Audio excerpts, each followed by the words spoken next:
I love a surprise. Do you like a surprise? I love a surprise. I love a surprise. So the biggest surprise here at 325 Riverside, what do you think? I mean, I think it's as soon as you walk in, you're greeted by the trees, you're greeted by the park, the water. It's not what you'd expect. It's not. You come off the lobby, then you walk in and you see this. I mean, literally, you're on the river. You're in the woods. This is the park. You're front row seat. This is like having the best seat in the house. I think the other surprise is that everything here is really well done. A full second bath, that's a big surprise. Sure. And then I love what's in that bathroom, which is a Washer dryer. washer dryer. That's a surprise too. Sure. Great updates with the kitchen and the bathrooms. Yeah. So nice mix of charm with renovation. You've got the double corner bedrooms, you've got huge closets, tall ceilings, and a front row seat to Riverside Park and the Hudson River.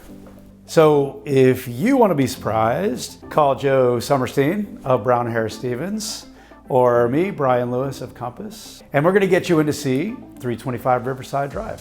Thanks for coming by.